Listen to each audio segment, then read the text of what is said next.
Hello दोस्तों, स्वागत है बॉक्सर एजुकेशन यूट्यूब चैनल में। आज इस क्लास में रेलवे के महत्वपूर्ण प्रश्नों का अध्ययन करने वाले हैं। दोस्तों, आज हम प्रागैतिहासिक काल से संबंधित सभी महत्वपूर्ण प्रश्नों का अध्ययन करेंगे जो परीक्षा के दृष्टि से काफ़ी महत्वपूर्ण है। मेरे चैनल को लाइक, सब्सक्राइब और शेयर अवश्य करें। चलिए शुरू करते हैं प्रथम सवाल से। आद्य इतिहास डैश और इतिहास के बीच की अवधि है जिसके लिए हमारे पास बहुत कम लिखित रिकॉर्ड है। तो कौन है दोस्तों? वह है प्रागैतिहासिक, जो इतिहास के बीच की अवधि है। अगला प्रश्न, पाषाण युग की भीमबेटका गुफाओं में पाई गई चित्रकारी में सबसे सामान्य प्रसंग क्या है? तो सबसे सामान्य प्रसंग क्या है दोस्तों? शिकार के दृश्य, स्त्री एवं पुरुष आग जलाना। Option B. अगला प्रश्न, भीमबेटका क्षेत्र में प्राप्त प्रमुख ऐतिहासिक स्रोत क्या है? तो इसका प्रमुख ऐतिहासिक स्रोत चट्टान के आश्रय एवं चित्रकारी है। Option A. अगला प्रश्न, एडकल भीमबेटका और लखुड़ियार की गुफाओं में कौन से कलात्मक क्रियाकलाप समान है? तो कौन है दोस्तों? यह पाषाण युग के शैल चित्र का सबूत। Option C. अगला प्रश्न, किस अवधि में पत्थर कला ज्यामितीय रूपरेखा जैसे त्रिकोण, वृत्त, समचतुर्भुज, सूर्य और फूल से संबंधित है? तो कौन है दोस्तों? महापाषाण काल की समाप्ति और लौह युग की शुरुआत। Option D. अगला प्रश्न, एपिग्राफी का क्या अभिप्राय है? तो इसका क्या अभिप्राय है दोस्तों? यह शिलालेखों का अध्ययन ही एपिग्राफी का अभिप्राय है। अगला प्रश्न, भीमबेटका के शैलाश्रय निम्नलिखित में से किसके लिए प्रसिद्ध है? तो यह भारतीय उपमहाद्वीप पर मानव जीवन के प्राचीनतम चिन्हों की वजह से प्रसिद्ध है। Option B.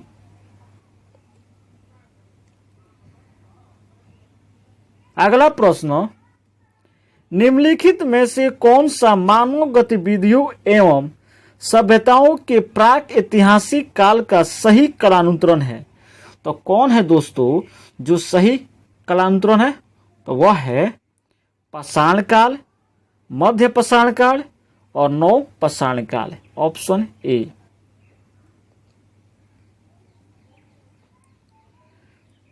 दोस्तों, अभी हम सिंधु घाटी सभ्यता से महत्वपूर्ण प्रश्न जो रेलवे में पूछे गए हैं उसका भी एमसीक्यू करने वाले हैं। चलिए शुरू करते हैं प्रथम प्रश्न से। सबसे पहले पहिए किससे बने थे? तो सबसे पहले पहिए लकड़ी के बने थे। अगला प्रश्न, सिंधु घाटी सभ्यता की सबसे महत्वपूर्ण विशेषता क्या थी? तो सिंधु घाटी सभ्यता की सबसे महत्वपूर्ण विशेषता ईंट के बने भवन थे। अगला प्रश्न, हड़प्पा के लोग निम्नलिखित भगवान में से किसकी पूजा नहीं करते थे? तो हड़प्पा के लोग विष्णु भगवान की पूजा नहीं करते थे। अगला प्रश्न, धौलावीरा एक पुरातात्विक स्थान किस समयावधि से जुड़ा हुआ है? तो यह सिंधु घाटी सभ्यता से जुड़ा हुआ है। सिंधु घाटी सभ्यता के लोग डैश की पूजा करते थे, तो वे पशुपति की पूजा करते थे। भारत में अंग्रेजों द्वारा निर्मित पहला किला कौन सा था? तो पहला किला पोर्ट सेंट जॉर्ज था, ऑप्शन डी। डायस का विकास 3000 बीसी से मालवा के दक्षिण की ओर एवं उत्तर की ओर गंगा घाटी के पूरे तलहट्टी क्षेत्र में हुआ है। तो किसका विकास दोस्तों? यह सिंधु घाटी सभ्यता का विकास।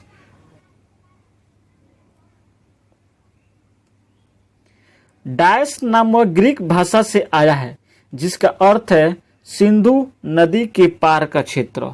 तो यह भारत नाम ग्रीक भाषा से आया है।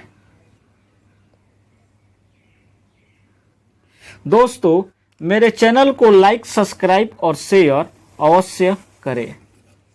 अगला प्रश्न, निम्नलिखित में से कौन सा सिंधु घाटी सभ्यता का महत्वपूर्ण स्थान नहीं है? तो कौन जो सबसे महत्वपूर्ण स्थान नहीं है वह है आजमगढ़। अगला प्रश्न, सिंधु घाटी सभ्यता 250 वर्ष पुरानी है और दक्षिण में गंगा घाटी के निचले क्षेत्रों और उत्तर में मालवा तक फैली हुई है। तो यह कौन है? यह है 3000 ईसा पूर्व वर्ष पुरानी है। मोहनजोदड़ो का नाम का अर्थ डायस में मुर्दों का टीला है। तो मुर्दों का टीला क्या है? तो यह है सिंधी। मोहनजोदड़ो का नाम का अर्थ होता है सिंधी में मुर्दों का टीला है।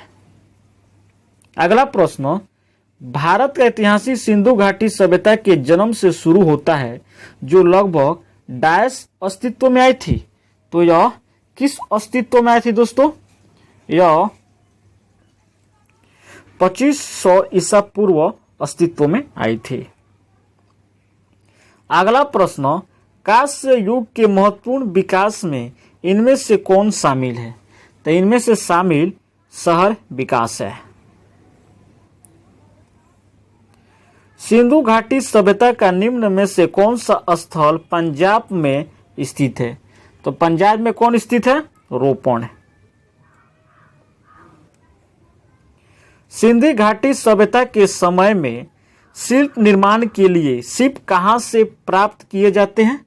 तो यह नागेश्वर से प्राप्त किए जाते हैं। हड़प्पा की अधिकांश मानक मुहरे डायस नामक एक प्रकार के मुलायम पत्थर से बनी होती है जो 2 गुना 2 बीमा के साथ वर्गाकार आकृति का होता था तथा जिसका उपयोग व्यावसायिक उद्देश्यों के लिए किया जाता था। तो कौन है दोस्तों? वह है एस्टिटाइट, ऑप्शन सी। अगला प्रश्न, विश्व प्रसिद्ध कांसे की नर्तकी की प्रतिमा का संबंध किस सभ्यता से है? तो इसकी सिंधु घाटी की सभ्यता से संबंध है। अगला प्रश्न, नर्तकी की कांस्य प्रतिमा कहां से पाई गई है? तो यह मोहनजोदड़ो से पाई गई है। सिंधु घाटी सभ्यता का सबसे पहला खोजा गया स्थल कौन सा है? तो सबसे पहला खोजा गया स्थल हड़प्पा है। पशुपति किस काल से मनाया जाता है? तो पशुपति हड़प्पा संस्कृति काल से मनाया जाता है। हड़प्पा वासियों द्वारा निम्नलिखित में से किस भवन निर्माण सामग्री का उपयोग किया गया था? तो इसमें तप्त मिट्टी की ईंटें भवन निर्माण सामग्री का उपयोग किया गया था। अगला प्रश्न, हड़प्पा शहर किस नदी के किनारे स्थित है? तो यह रावी नदी के किनारे स्थित है। हड़प्पा सभ्यता का प्राचीन शहर कालीबंगा किस राज्य में स्थित है?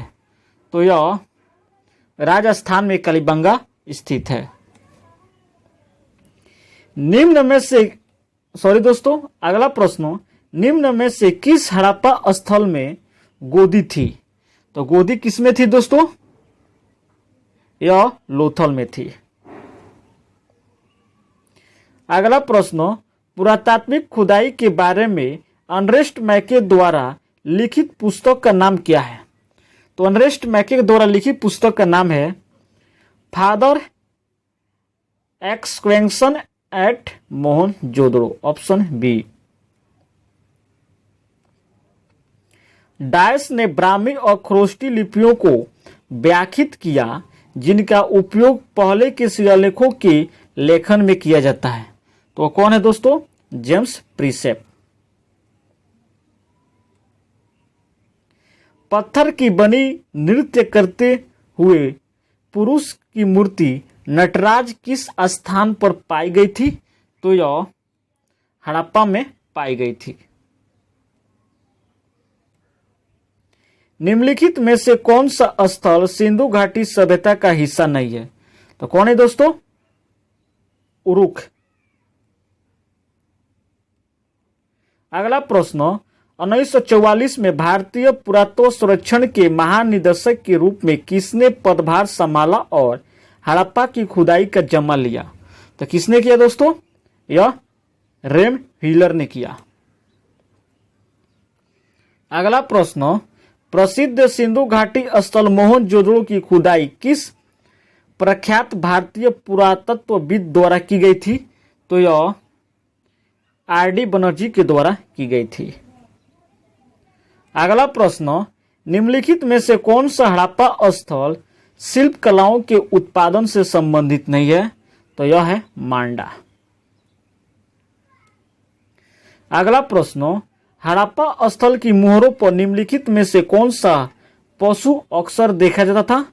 तो इस पर बैल पशु देखा जाता था। अगला प्रश्न, हड़प्पा सभ्यता का कौन सा शहर विशिष्ट रूप से मनके बनाना, सीप काटना, धातु की वस्तुएं बनाना, मुहर बनाना और तराजू का निर्माण करना आदि कार्यों सहित शिल्प उत्पादन के लिए समर्पित था? तो कौन है यह? Mohenjodaro, option A. अगला प्रश्न, इनमें से कौन सा हड़प्पा स्थल गुजरात में पाया जाता है? तो गुजरात में धौलावीरा पाया जाता है। अगला प्रश्न, हड़प्पा सभ्यता में मनके बनाने के लिए सामग्री का उपयोग किया जाता था? तो मनके बनाने के लिए किस सामग्री का उपयोग करते हैं? कॉलिनियर पत्थर, ऑप्शन सी। अगला प्रश्न, प्राचीन समय के दौरान विकसित उन भूमिगत जलमार्गों का नाम बताएं जिनमें सिंचाई के उद्देश्य के लिए पानी को ढलान के रास्ते गुरुत्वाकर्षण द्वारा खींचा जाता था। तो कौन है? तो यह है कनात के द्वारा। अगला प्रश्न, मोहनजोदड़ो कहाँ स्थित है? तो मोहनजोदड़ो सिंध में स्थित है। पुरातात्विक स्थल सुतकोदिका किस राज्य में स्थित है? तो यह गुजरात में स्थित है। दोस्तों, मेरे चैनल को लाइक, सब्सक्राइब और शेयर अवश्य करें। अगला प्रश्न, सिंधु घाटी सभ्यता के किस शहर का शाब्दिक अर्थ मृतकों का टीला है? तो कौन है दोस्तों? यह है मोहनजोदड़ो। अगला प्रश्न, वर्ष 1920 और 21 के आसपास किस नदी के किनारे खुदाई के दौरान हड़प्पा शहर मिला था? तो यह रावी नदी के किनारे मिला था। अगला प्रश्न, धौलावीरा डायस राज्य में स्थित है? तो धौलावीरा कहाँ स्थित है? यह गुजरात में स्थित है, ऑप्शन बी। अगला प्रश्न, मोहनजोदड़ो में पाया गया विशाल स्नानागार एक विशाल डायस था? तो यह क्या था? यह आयताकार टैंक था। अगला प्रश्न, सर्वाधिक आम हड़प्पा मोहरों की आकृति कैसी थी? तो मोहरों की आकृति वर्गाकार थी। अगला प्रश्न, हड़प्पा स्थल किस नदी के तट पर स्थित है? तो हड़प्पा स्थल कहाँ स्थित है दोस्तों? यह रावी नदी के तट पर स्थित है। अगला प्रश्न, सिंधु सभ्यता के इनमें से किन स्थलों में जलाशयों के साक्ष्य मिलते हैं? तो जलाशयों के साक्ष्य धौलावीरा में मिलते हैं। धन्यवाद दोस्तों, मेरे चैनल को लाइक, सब्सक्राइब और शेयर अवश्य करें। अगर आपको इस वीडियो का PDF चाहिए तो मेरे टेलीग्राम चैनल को ज्वाइन कीजिए। धन्यवाद दोस्तों।